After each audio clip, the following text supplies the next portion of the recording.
Hey everybody, so lately I've seen an awful lot of people getting wider tires on their car, which is fine. 315s will not fit on the stock wheels, so don't do it. You'll make your car handle like crap.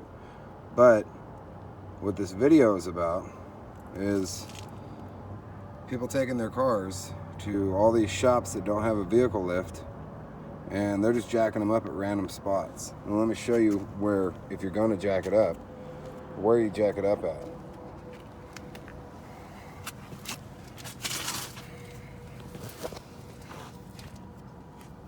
This piece here is a jack up point. I've seen quite a few people jacking them up against the body here, which, if you can see that right there, that is chipped. That's your body line where your two pieces of metal come together for the side of the car, and it's not very thick. So you want to jack up from here in the back and not catch that body line.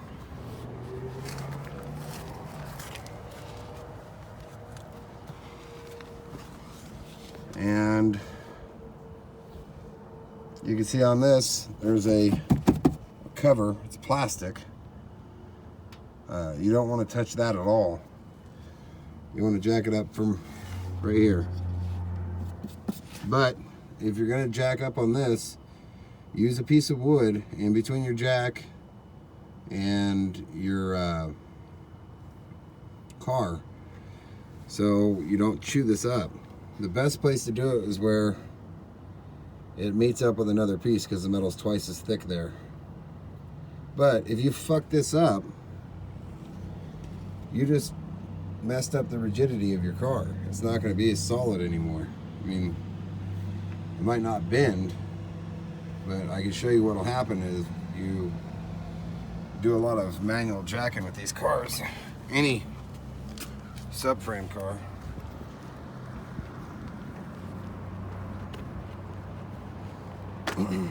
I bought this car a couple of years ago, and I really haven't gotten around to fixing it, but if you look at it, that's all fucked up. Somebody was jacking it up by the body line and just ruined the bottom of this car. And on top of that, you can see where the frame's been caved in from people jacking it up too much. It's not much, I think it's just that one spot, but it's ridiculous. This shouldn't happen, because you should go to a place that has, you know, go to an actual tire shop that has a vehicle lift. Don't do it at a place that has 10 jacks standing outside, because it's going to mess up your car. This car is brand new. It's never been put up on a jack, and it hopefully never will be. When this goes to a tire shop, I'm going to insist that they put it on the lift. But one more thing I wanted to bring up with you guys is if you're changing the oil on a Hellcat, it calls for a specific oil, and there's only two companies that I found that make it. Royal Purple doesn't make it.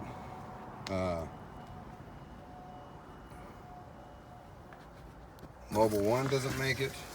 It's Pennzoil,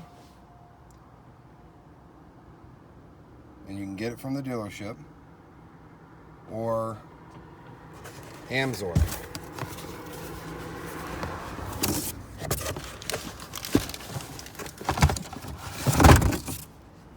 So I got an extra quart here. Let's take a look at it.